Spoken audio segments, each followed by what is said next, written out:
Esta es nuestra semana número 3 y ahora estamos viendo el material de la parte A. Hablaremos en general de prácticas para acondicionar el terreno forestal previo al establecimiento de árboles. Hay varios aspectos que vamos a repasar aquí, por ejemplo, reflexionar sobre la importancia de acondicionar el suelo, ver el acondicionamiento físico, el acondicionamiento químico y también vamos a comentar sobre los análisis de suelo, la importancia que tienen y los aspectos más generales de estos. Primeramente surge la pregunta, ¿por qué preparar el terreno forestal? Principalmente en sistemas intensivos como son las plantaciones. Pues la razón principal de preparar el terreno forestal surge porque queremos incrementar la productividad forestal. Aquí tenemos una relación de especies de diferentes en diferentes partes del mundo, pero también vemos su nivel productivo. Todas estas especies, el nivel productivo que se ha logrado ha sido gracias al manejo de todos estos factores, pero entre ellos gracias a la condición del suelo. Entonces, manejar el suelo o las razones para preparar el terreno se justifican porque nos llevan a un incremento en la productividad forestal. No solamente el suelo contribuye al incremento de la productividad, sino también los aspectos silvícolas, el número de árboles por hectárea, el mejoramiento genético y las especies que elegimos para establecer en un sistema intensivo. Hay muchas prácticas que podemos realizar como una preparación del terreno forestal.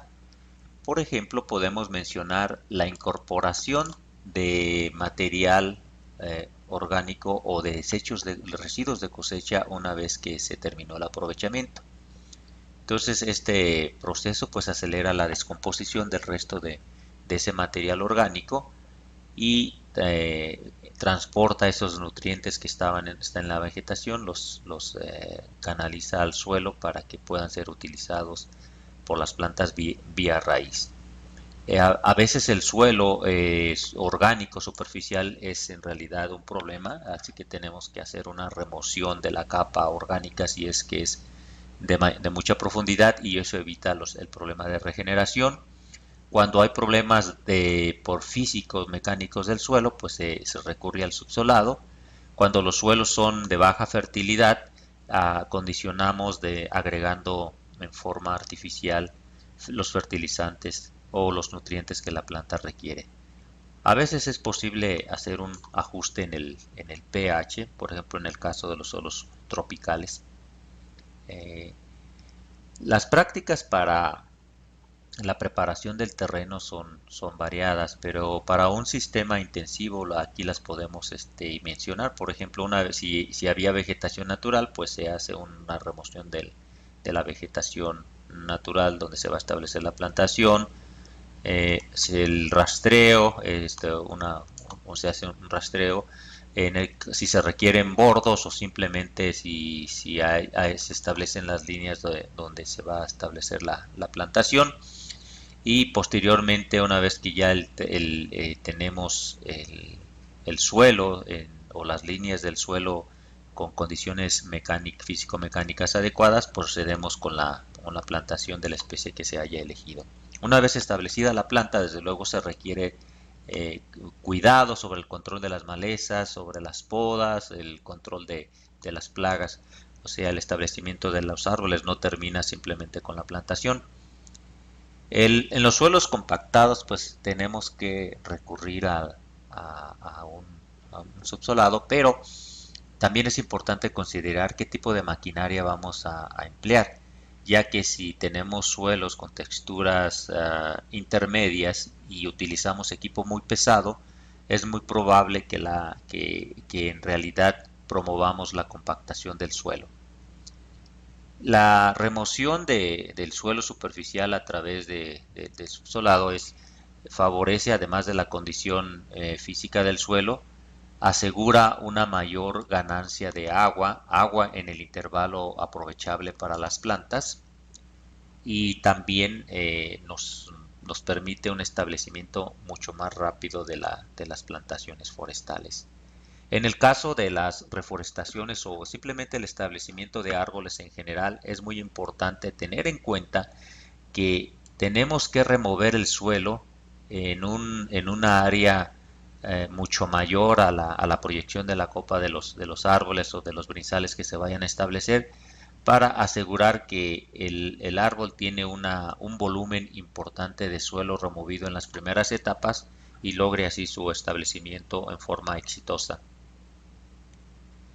Para minimizar los daños al suelo hay también diferentes prácticas. Por ejemplo, no es recomendable trabajar el suelo en condiciones húmedas, porque si trabajamos el suelo en condiciones húmedas, el impacto que, que causamos al suelo, es difícil que el suelo regrese a las condiciones iniciales, sobre todo en el caso de compactación.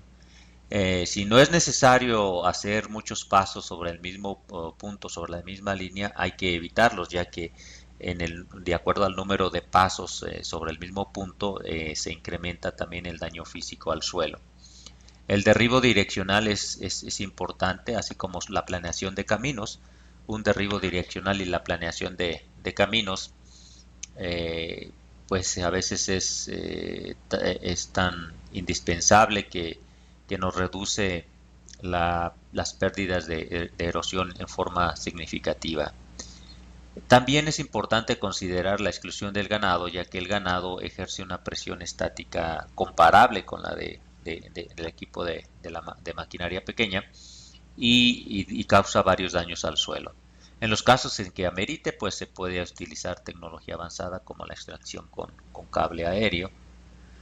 Dentro del acondicionamiento eh, químico del suelo o del pH, podemos mencionar el encalado. Aquí tenemos algunos datos muy generales sobre un planteamiento que busca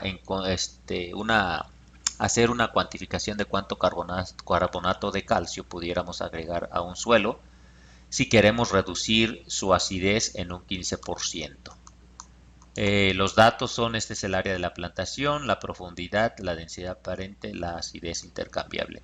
No vamos a ir en esta ocasión a resolver directamente el problema, pero sí vale la pena comentar que este problema está resuelto en el material adicional que se da, así que para mayor detalle, por favor, revisar el material correspondiente. En cuanto a la interpretación del suelo, las variables más generales que tenemos son el pH. Bueno, primeramente déjenme mencionar que aquí tenemos datos para un rodal de avis religiosa en el centro de México, y tenemos valores de pH. Los valores de pH que ustedes pueden observar aquí son ligeramente ácidos. Desde luego que utilizamos una tabla de referencia para poder decir si es ácido, neutro o básico. Después viene la conductividad eléctrica, y ustedes pueden observar valores extremadamente bajos que nos indican que no hay presencia de sales. La capacidad de intercambio de cationes, que indirectamente nos mide el número de cargas negativas del suelo por cada kilogramo de suelo seco, y podemos ver que estos valores pues son moderados o son ligeramente bajos, pensando que los suelos pueden llegar a tener hasta 60 centimol carga por kilogramo de suelo. Y ya posteriormente tenemos dentro de estas espacios con carga negativa, cuánto lo ocupa el aluminio, cuánto lo ocupa el calcio, cuánto lo ocupa el potasio, el magnesio y el sodio, sobre todo para el caso de suelos salinos. Con esta suma de cationes podemos sacar un porcentaje de saturación de bases. ¿Cuántas bases diferentes al aluminio y al hidrógeno están ocupando esta zona de intercambio? Entonces este valor también es importante porque nos da una idea del nivel de fertilidad del suelo. Este es aluminio soluble, no siempre se mide, bueno, se pone especial atención en el aluminio en suelos ácidos. El nitrógeno total, aquí tenemos valores de 0.51, valores de 0.35, 0.28, que en realidad son valores altos, pero son muy comunes en los suelos forestales. El carbono orgánico, 6.84, 4.46, también valores muy altos comparados con un suelo agrícola, pero estos valores son típicos para un suelo forestal. Y finalmente la textura. Entonces, en general podemos ver que este es un suelo típico de un bosque templado, no tiene problemas serios de pH, ese es más o menos los valores esperados, no tienen por qué presentarse ni problemas de sal, el grado de fertilidad es moderado, muy rico en materia orgánica, altos contenidos de nitrógeno y de carbono orgánico y texturas intermedias. Entonces, en el aspecto físico, este suelo pues es vulnerable o es muy susceptible de daño mecánico. Para medir o valorar otros indicadores, hay información en libros o en internet. Por ejemplo, aquí tenemos los indicadores de fósforo dependiendo de cuál es la prueba que utilizamos. Generalmente se utiliza para suelos ácidos es esta prueba, el método BREIP-1, y en el caso de suelos no ácidos se utiliza. O sea, sin embargo, no es una regla general. Hay a veces que eh, hay que ver si esto tiene relación con la respuesta de las plantas y entonces el técnico elige utilizar uno y otro. Pero lo más importante es que aquí tenemos datos para considerar valores medios o valores bajos de acuerdo a lo que nos entregue el laboratorio. De la misma forma tenemos para el caso del potasio, en el caso de calcio y de magnesio, y así sucesivamente. Esto es entonces todo lo que tenemos de momento para esta sesión.